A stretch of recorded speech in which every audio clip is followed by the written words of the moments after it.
काय झालं पुणेला? पुणे उठा पुण्याची पुण्याची पुणे उठा पुणे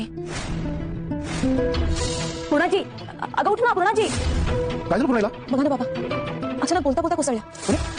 पुणे उठा ना पुणे उठा ना. अजी उठ ना अजी.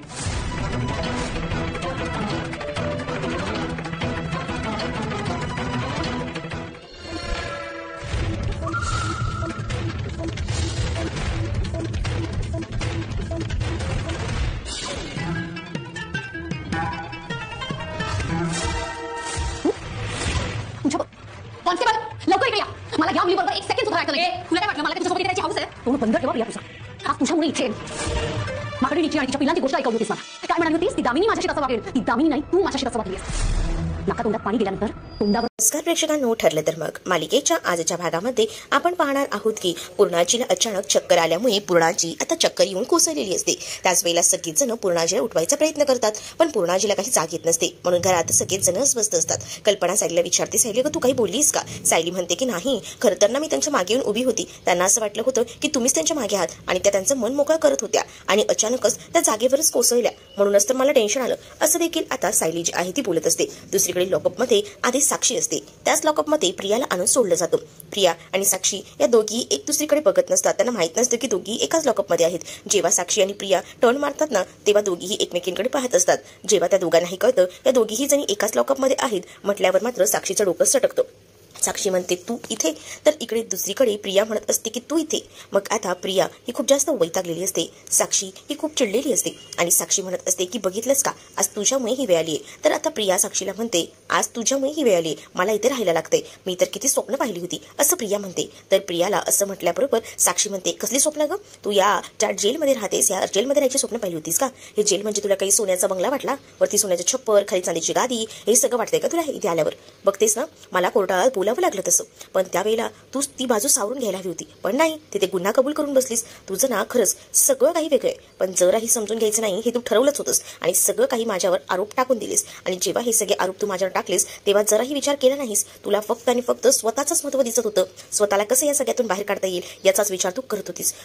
तेव्हा जर विचार केला असतास ना की हे सगळं बोलू की नको, तर केवढ्याला झालं असतं ते. आज आपण दोघीही बाहेर असलो असतो, पण नाही, तुला गुन्हा कबूलच करायचा होता, दोघींनाही याद अडकवायचं होतं आणि तुझं ते सक्सेसही झालं. बघ ना, आपण किती छान मोठ्या बंगल्यात आलोय, मस्त गादी आहे आपल्याला झोपायला, किती चांगलं ना. असं बोलून साक्षी जी आहे ती प्रियावर वैतागलेली असते. प्रिया मात्र आता शांतच असते. प्रियाला काहीच बोलता येत नसतं. प्रिया फक्त आता एकटक पाहत असते. तर दुसरीकडे मात्र प्रियाला राग आलेला असतो, तर साक्षी देखील तितकी चिडलेली असते. साक्षी प्रियाला मारायला पुढे येणार असते. तर इकडे मात्र आता अश्विनला अर्जुन सतत कॉल करत असतो, पण अजूनही अश्विन काही कॉल रिसीव्ह करत नसतो. म्हणून घरातल्या सगळ्यांनाच खूप जास्त टेन्शन येतं की काय झालं असेल, का फोन रिसीव्ह करत नाही आहे ह्या. मग आता त्याला कॉल करण्यात येत असतो, पण तो कॉल रिसीव्ह करत नसतो. त्यावर अस्मिता सांगते की पूर्णाजींची तब्येत जास्त खालवायच्या आधी ना तू एक काम कर, लवकरात लवकर ये ना त्या देशमुख मॅडमना बोलून घे. त्याही डॉक्टर व्यवस्थित आहेत, त्या नक्कीच आपल्या पूर्णाईला बघतील, कारण पूर्णाई बराच वेळ झाला या बेशुद्ध अवस्थेत आहेत असं देखील आता तिथे असणारी जी अस्मिता आहे ती बोलते. त्यावर इथे असणारा अर्जुन देखील म्हणतो की हो, तू बोलतेस ते अगदी बरोबर आहे, अश्विन घरी आला होता पण तो कुठे गेलाय खरंच काही माहित नाही असं देखील आता अर्जुन प्रताप यांना म्हणतो. खरं तर सगळ्यांना घरच्यांना असं वाटत होतं की अश्विन जो प्रतिमाकडे गेला होता तो आलाच नाहीये, पण आता जी काही माहिती पडतं तेव्हा मात्र अश्विन हा कुठे गेलाय या मूर्ख मुलाला इतकं सुद्धा कळत नाही का की वेळेवर घरी यायचं, कुठे जाऊन बसलाय हा, असं आता प्रताप हे बोलत असतात. पण आता सगळ्यांनाच खूप जास्त पूर्णाजींची काळजी वाटत असते. पूर्णाजी बेशुद्ध अवस्थेत असतात. तर दुसरीकडे मात्र आता पाहायला मिळतं साक्षी ही खूप जास्त भडकलेली असते आणि साक्षी जेव्हा खूप जास्त भडकते ना तेव्हा मात्र प्रिया आता तिला सांगत असते, मी कोर्टात काय सांगणार होते तूच मला सांग, सगळं काही तू वेड्यासारखं माझ्यावर ढकललंस, मग मी ही घाबरलीस ना, मला ते बोलावंच लागलं आणि मला ते बोलणं भाग होतं, कारण ना तू पूर्ण प्लॅनिंग करून मला एकटीला या सगळ्यात अडकवत होतीस आणि स्वतः मात्र वेगळी राहणार होतीस. तुझ्या बापाने आणि तू मिळून मला फसवलं आहे असं देखील प्रिया म्हणत असते. कारण आतापर्यंत मी तुमच्यावर विश्वास ठेवला, पण तुम्ही सगळ्यांनी मिळून मला फक्त फसवायचं तेवढंच ठरवलंय असं देखील प्रिया आता रागारागात बोलत असते. प्रिया जेव्हा रागारागात बोलत असते तेव्हा खरं तर साक्षीला राग येतो, कारण साक्षीने आतापर्यंत खूप जास्त या प्रियाला पोचलं होतं, पण आता तीच प्रिया ही रंग बदलून सरडा झालेली असते. तिला काही सुद्धा वाटत नसतं प्रियाला काही काय झालंय.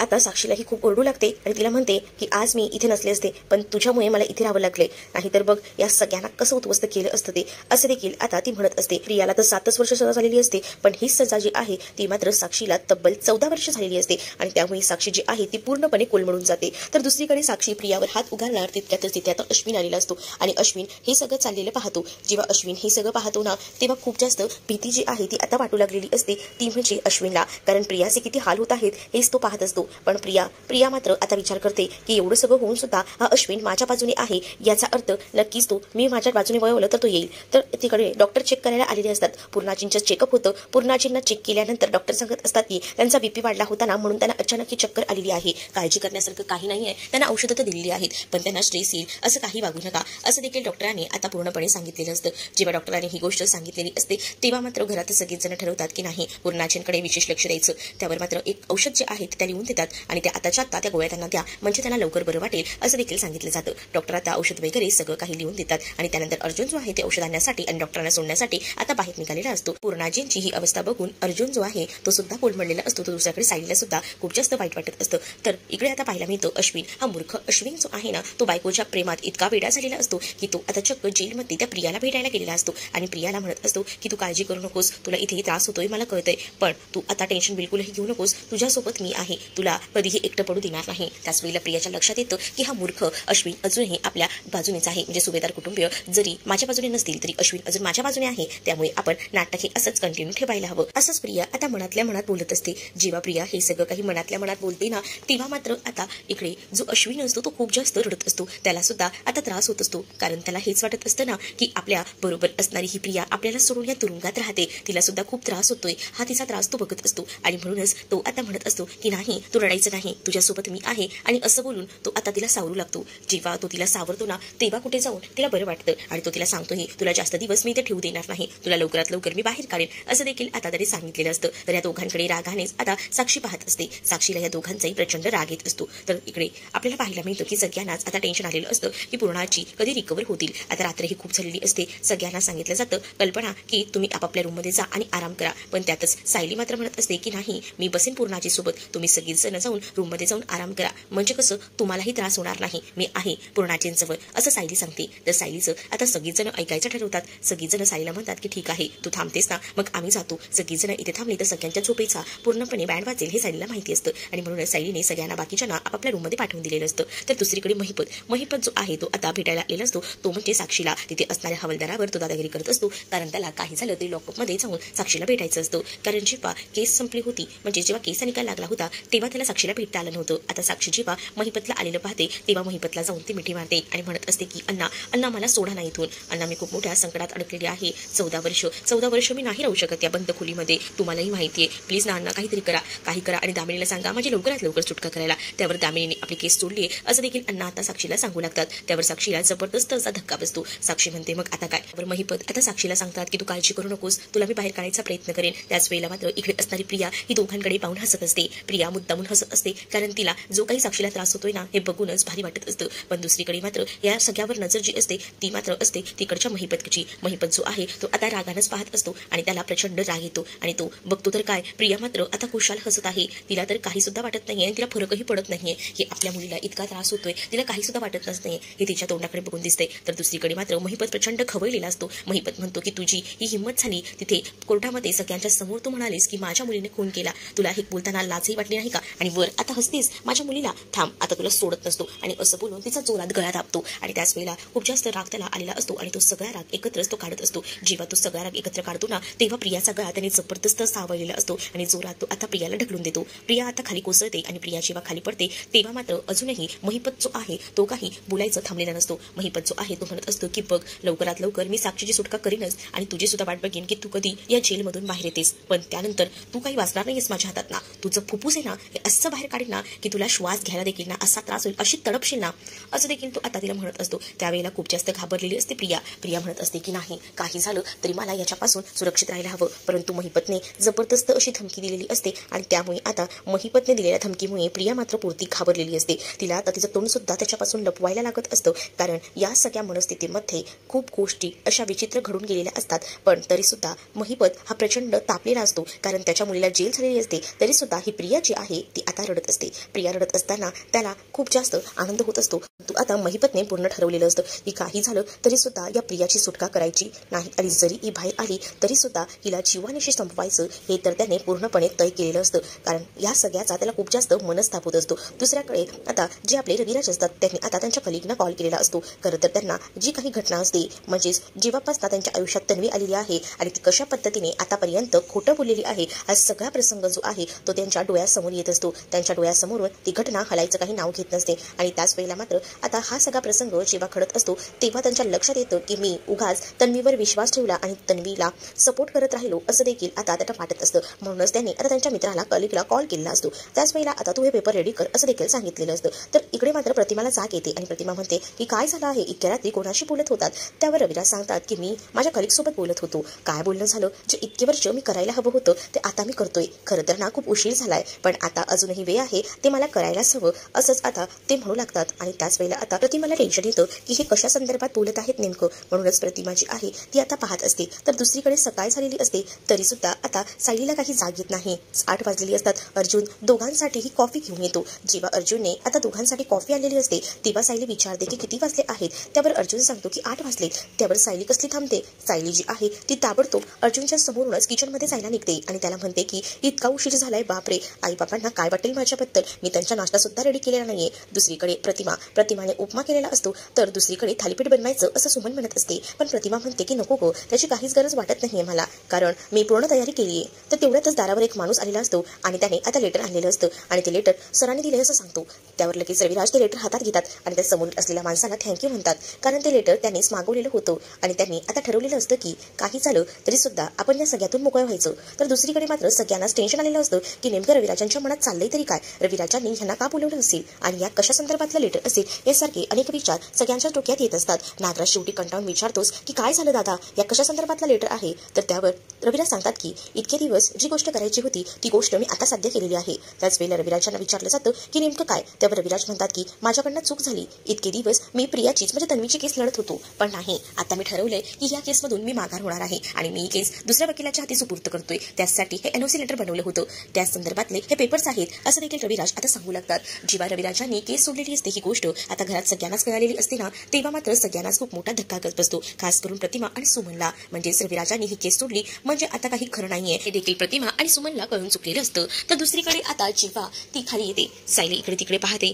सायली जेव्हा आता इकडे तिकडे पाहते तेव्हा मात्र आता म्हणत असते की बघितलं ना किती उशीर झाला. त्याच वेळेला अर्जुन म्हणतो अगं शांत हो ना, इतकी कशाला चिंता करतेस, सगळं काही नीट होईल. पण दुसरीकडे मात्र आता जो अर्जुन असतो त्याला मुद्दामूनच त्रास द्यायचा असतो ना, आणि म्हणून त्याने आता सांगितलेलं असतं की हे सुभेदारना एक नंबरचे नालायक, तुला माहिती नाही कसे आहेत ते, आणि मुद्दामून तो सुभेदारांना नावं ठेवत असतो. पण त्यावेळेला सायलीच्या तोंडून त्याला नेमकं ऐकायचं असतं आणि त्याला सायलीची होणारी चिडचिड हे खूप जास्त आवडत असते. सुभेदारांना मुद्दामून जेव्हा अर्जुन नावं ठेवत असतो तेव्हा सायलीला तर हे सगळं काही खरंच वाटतं. सायली लगेच उठते आणि म्हणते की तुम्ही आता शांतच बसा जरा, तुम्ही उगाचे ना सकाळी सकाळी माझं डोकं खाऊ नका. तुम्हाला तुमची हिंमत कशी झाली हो सुभेदार कुटुंबाला काही बोलायची. तुम्हाला तर चांगलंच माहिती आहे ते कुटुंब माझ्यासाठी किती इम्पॉर्टंट आहे ते, पण तुम्हाला तर काही सुचतं का. असं देखील आता सायली जी आहे ती अर्जुनला ओरडून बोलत असते. त्यावर आता अर्जुन म्हणतो की बायको, अरे बायको शांत हो ना, इतकी काय चिडतेस. तर सायली म्हणते मग चिडू नको तर काय करू, तुम्ही माझ्या कुटुंबाला माझ्या परिवाराला इतकं सगळं बोलताय आणि मी ऐकून घेणार आहे का. असं समजू नका मी की मूर्ख आहे, तुमचं सगळं काही ऐकून गेला, म्हणजे काही झालं ना तरी या गोष्टी ऐकून घेणार नाही. असं देखील आता सायली ही खूप चिडून जी आहे ती आता बोलत असते. जेव्हा हे सगळं काही ती चिडून बोलत असते ना तेव्हा मात्र अर्जुनला हसू येतं आणि अर्जुन आता तिला म्हणतो की मला माहिती होतं तुला राग येणार आणि म्हणूनच तर मी हे सगळं काही बोललो. त्यावर सायली म्हणते तुम्ही पण ना खरंच. त्याच वेळेला आता अर्जुन सायलीला म्हणतो की अगं आपली चहा थंड होते, थांब मी तुझी चहा माझी कॉफी गरम करून आणतो. आणि असं बोलून तो आता चहा कॉफी गरम करायला चाललेला असतो. परंतु सायली म्हणत असते की त्याची ना काहीच गरज नाहीये, तुम्हीच म्हणता ना की कसं एकदम व्यवस्थित मिळून मिसळून करायचं, तसंच आपण हे दोघेही जण मिक्स करून बघूया कशी टेस्ट लागते ते. आणि दोघेही जण आपली चहा कॉफी एकदम मिक्स करतात आणि ते चहा कॉफी प्यायला सुरुवात करतात. त्याच वेळेला हे कॉम्बिनेशन सुद्धा खूप छान आहे, जसं आपलं आहे. तुम्ही जसं मला सांभाळून घेता माझं मन जपता. त्यावर अर्जुन म्हणतो की हो तू सुद्धा माझ्या कुटुंबाला सांभाळून घेते, माझं मन जपते, अगदी तसंच ना. आणि त्यावेळेला दोघंही जण चहा कॉफी एन्जॉय करत असतात. तर पुढील भागामध्ये आपल्याला पाहायला मिळतं घरात आता श्रावणी सोमवारची पूजा असते. सायली आणि अर्जुनच्या हस्ते ती पूजा करून सगळी जण घेत असतात. आता आरती सुरू असते, त्यामुळे सायली आणि अर्जुन दोघंही जण आरती करत असतात. घरात सगळ्यांनाच खूप जास्त आनंद झालेला असतो, कारण घरातली पीडा ही दूर गेलेली असते आणि त्यामुळे सगळीजण खूप जास्त खुश असतात. आरती सुरू असतानाच मधूनच एक दगड आतमध्ये फेकला जातो आणि त्यात ती चिठ्ठी असते. दगड आतमध्ये फेकला गेल्यामुळे सायली म्हणते की काहीतरी आलेलं आहे, थांबा मला बघावं लागेल. आणि असं बोलून ती लगेचच बघते तर काय, त्या दगडात एक कागद सुद्धा असतो. कागदामध्ये तो खरं तर दगड असतो आणि जेव्हा ते कागद जो आहे तो उघडून सायली पाहते तेव्हा मात्र आता सायलीला खूप मोठा धक्काच बसतो, कारण त्या चिठ्ठीमध्ये लिहिलेलं असतं की अर्जुन आता तुझा केस संपलेला आहे, अर्जुनच्या जीवावर नक्कीच कोणीतरी उठलेला आहे, सायलीला कळून चुकतं आणि जेव्हा सायली ते लेटर वाचते तेव्हा पूर्ण सुभेदार कुटुंब हादरून गेलेलं असतं. पण इथे मात्र अर्जुन नक्कीच विचार करतो की हे सगळं महिपतचंच कारस्थान असणार आहे. तर तुम्हाला हा भाग कसा वाटला हे नक्कीच मला कमेंटमध्ये सांगा आणि अशाच नवनवीन भागांसाठी आपल्या चॅनलला सुद्धा सबस्क्राईब नक्कीच करा.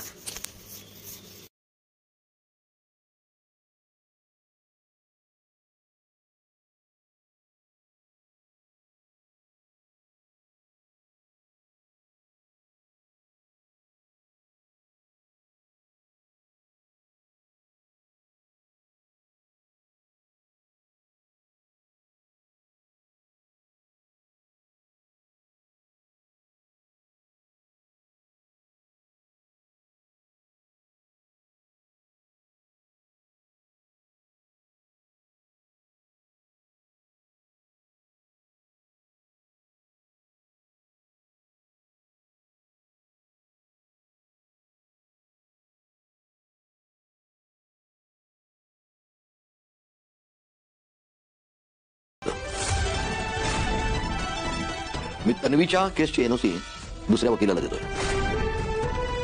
तन्वीची केस मी सोडतोय. अस्मिता त्यांसाठी वेगळी कॉफी करायची, त्यांना द्यायची जास्त लागते, कपडे पण धुवायला काढायचे होते ते द्यायचे राहिले, झाडांना पाणी घालायचं. काय करताय तुम्ही? अहो काय बस आधी बस, रिलॅक्स हो, शांत हो. रिलॅक्स कशी हो मी रिलॅक्स? घरात किती कामं पडली तुम्हाला माहिती आहे ना. आणि मला उशिरा उठायला पण नेमका आजचाच मुहूर्त सापडावा. पूर्णाजीनं बरं नसताना नेमकी आज उशिरा उठली मी. रिलॅक्स, कारण तू कालपासून झोपली नाहीयेस, तू अजिबात आराम केलेला नाहीयेस आणि कोणाची आता ठीक आहे, सगळं व्यवस्थित चाललंय तरी सुद्धा तू कामात अडकलेली आहेस. अरे आपण केस जिंकलोय, तुला सेलिब्रेट करायला हवं हेच सांगतो तुला कधीपासून मी.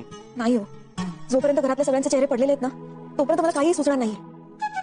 आणि काल सगळेजण जेवलेत खरे आणि सगळ्यांची मनस्थिती बिघडलेली होती. मला नाही सुचणार काही अशा अवस्थेत. बरोबरच आहे, असंच हवंय या सुभेदारांना. त्या तन्वीला डोक्यावर चढून ठेवलं होतं ना, शिक्षा मिळाली त्यांना, असंच हवंय.